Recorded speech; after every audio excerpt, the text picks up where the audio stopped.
অনেক ছেলে আছে তোমরা ফরজ গোসল কেমনে করে জানো না, অথচ তোমাদের বীর্যপাত হয়। কিন্তু তোমরা ফরজ গোসল শরীয়তে নির্ধারিত পদ্ধতি আছে, শুধু পানিতে ডুবাইলেই গোসল ফরজ আদায় হয় না। শরীয়তে নির্ধারিত নিয়ম আছে, ওই নিয়মে যদি কেউ ফরজ গোসল না করে সে 100 সে নাপাক, অপবিত্র। এবার সে যদি কাবা শরীফের ছাদে দাঁড়াইয়েও নামাজ পড়ে, আল্লাহর কসম তার নামাজ কবুল হবে না, তার জুমার নামাজও হবে না, তার জানাজার নামাজও হবে না, নিশ্চয়ই হবে। তাহলে দিন শিখতে হবে, ইসলাম শিখার জন্য, দিন শিখার জন্য। তুমি হয়তো ভাবতেই পারো যাই বুঝি নাই হুজুর, আমরা স্কুলে পড়ছি, এত কিছু কি আর আমরা জানি?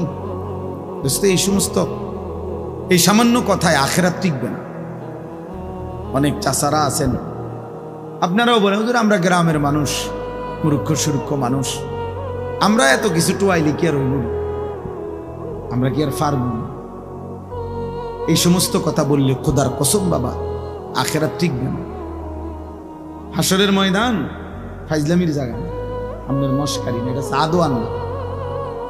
আপনি গপ মারবেন বইয়া বইয়া, ফালতু কথা বলবেন, মস্কারি করবেন, জি না। 60 বছরেও যে মুসলমান হয়েও নিজের নামাজ সুন্দর করে নাই, 10টা সূরা শুদ্ধ করতে পারে নাই, ওই জিন্দেগি বদনসিব, দুর্ভাগা জীবন। ওই চাচাও বদনসিব, ওই দাদাও বদনসিব, বেটা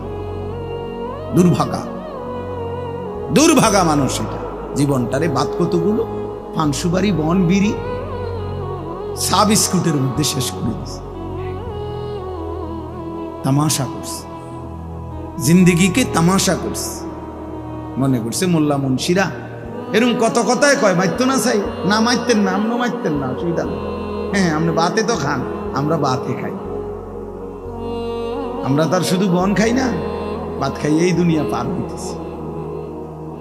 আখিরাতে দেখবেন এই মস্কারির পরিণতি কি।